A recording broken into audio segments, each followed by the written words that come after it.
Hello, Sir Mauro. Kumusta po? Redman Toys Raymond here. So, ito sir, testingin natin sir yung unit na order nyo. The WE Glock 34 4 Series T7 Airsoft Gas Blowback Pistol. Okay, so ayan sir. Fiber optic, front and rear sights. Okay, so silver slide, silver barrel, black frame, may magwell, sail and arms trigger. Okay. Flat trigger, and stippled grip. Okay. So, yan. So, ito yung magazine. Okay, nilagyan ko na siya ng 7 na BB. And, nalagyan ko na rin ng gas. Tama. Okay. Yan. Alright. So, always remember to keep your trigger finger out. Make sure that the muzzle is always pointed at the safe direction. Okay. So, ito, FPS test, then blowback test. Tapos accuracy test. Okay, so FPS, blowback, and accuracy. Alright? So, ayan sir. Inserting the magazine. Okay? So, nga pala sir, if ever na newbie kayo, if ever na di kayo masyadong familiar sa mga baril, siguro for this one, medyo mag-ingat na lang kayo. Ingat na lang kayo na masagi nyo tong mag-release kasi medyo sensitive yung mag-release ng ganitong klase, ni WE. Kasi ito parang malambot yata siya. Yan, mabilis mo press. Malambot, mabilis mo press or something. Hindi ko alam eh. Mahirap explain eh. So, parang yan, mabilis eh. So, parang mabilis siya nahuhulog. Okay? So, mag-ingat na lang kayo if ever. Alright? So, yun lang naman yung masasabi ko sa inyo. If ever na newbie kayo. Kasi ako hindi naman ako expert, pero never ko accidentally na push yung mag-release. Kahit na nag-uumpisa pa lang ako magbaril. Hindi ko alam kung bakit. Okay? So actually, this is one of my favorite units na ginagamit sa competition. Actually, yung 17. Kasi nga, naka-stipple yung grip niya. So masarap siyang hawakan. Tapos, naka-fiber optic front and rear side siya. Tapos, yung trigger niya, flat. Tapos, yung mag-release niya, ganyan, malaki.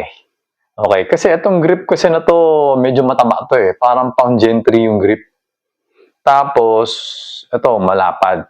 Kapag Gen 3 kasi yung ginamit mo na pistol, yung mag-release ng Gen 3, maliit lang. Mahirap mag-press ng mag-release. So, ang ginamit ko, Gen 4. Yung sa Gen 4, medyo payat naman yung dito kay Gen 4. Ngayon, syempre sa Gen 4, hindi naman siya naka-front, hindi naman siya naka-fiber optics na front and rear sight. So, nung lumipat ako dito, medyo matagal ko ginamit yung 4 series sa competition. Okay? So, yun lang. Yun lang yung isang share ko kasi parang may mga nakukuha akong feedback sa mga newbie na nape-press nila to. Tapos, syempre, pagka accidentally na-press mo yan, mahuhulog yung magazine. Okay, so hindi naman basta-basta masisira, pero pwede kasi siya masira. Siyempre, pag niya nahulog yung magazine, tapos tumama itong maglip, pwede kasi mabiyak to, pwede mabasag. Okay, so, yun. Na-share ko lang. Okay? So, yan. Ako, kasi pag ako hindi ko rin gets eh. Pag ako umawak, ganyan. O, trigger finger out, ganyan, di ba? Tapos, pag ginahawakan ko siya, pag kahit dalawang kamay, pag humawak ako ng ganun, wala ayo. Hindi ko na-press eh. Ako kasi meron kasi ibang tao pag umawak ng baril, hindi ko ma-explain eh. Sabi nila, ito daw yung malakas maghawak. Ito daw, mahina lang. Ako kasi hindi. Ako kasi, ito yung malakas humawak. Tapos ito, alalay. So, ganun sa akin. Kaya, hindi ko nape-press tong mag-release. So, akin talaga, nakaganyan talaga ako. Ito yung talagang humahawak. Tapos ito, kasi pag one hand lang yung gamit ko, gumagalaw eh. Hindi ko siya nasa-steady. So, pag to, nilagay ko, mas nasa-steady ko na siya. Ganun yun sa akin. So, hindi ko alam eh. Kung yung part na yun, hindi ko alam. Maybe in the future, pag madalas na ako bumabaril ng tunay, tingnan natin kung mababago ba yung style ko ng paghawak ng baril. Okay? So, sa ngayon, yun na muna. Masishare ko. Okay? So, ito. Inserting the magazine. Mababa video. Firing. Okay, yun. 389.1 0 Lolo ko na kasi ata yung chrono ko. No? So, meron malakas siya, maingay. Sakto naman, tama lang yung blowback. 0 na naman, isa pa.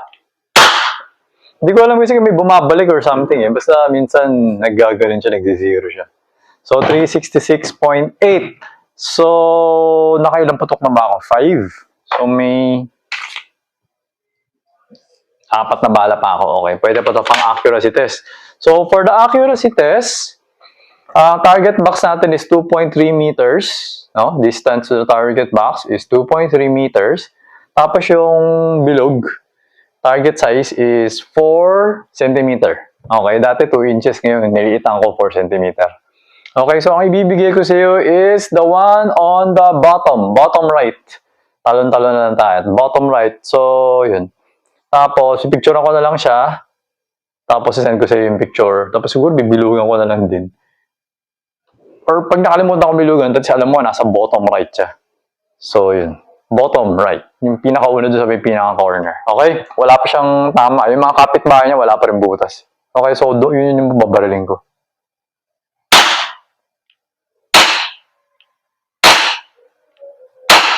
Okay? So, yung 4 shots natin, tinamaan natin yun. So, if ever na bakal yan, maririnig natin. Ting, ting, ting, ting. 4. Okay, so, yun siya. Okay naman siya. Diretso naman siya eh. So, good na yung accuracy niya. Alright? So, ayan, opening slide. Ibig sabihin, wala nang bala yung magazine. So, remove the magazine. So, yun, wala nang bala. Okay? Tapos, ayan. So, ito pa pala, pag sa mga Glock 34 kasi extended yung slide catch, okay? Slide stop or slide catch. Pero, katulad ng sinasabi ko, avoid pushing this, okay? So, gawin mo na lang, silain mo na lang siya. Mapabayan sarili, okay? So, tapos release mo na lang, tapos hammer down. Okay? So, para hindi makayod yung kanal. Ayan, makita mo, ayan, may kanal yan eh. Kasi makakayod kasi yun kapag parati mo pinupush down. Okay? Pwede mo siya i-push down. Hindi ko masasabing hindi siya pwede. Pwede mo siya i-push down. Pero pag parati mo kasi siya pinupush down, darating yung time, mapupudpud yun. Okay? So, ayun siya, sir. Alright, so, ayun, sir. Papako na to, kasama nung mga in-order mo na gas sa BB. Tapos, dadalhin ko na siya sa Koryo tomorrow. Alright? So, ayun, Sir Mauro. Thank you for your order. Until next transaction po, always remember to stay safe, stay great, be good, and be thankful always. God bless po, sir. Bye-bye.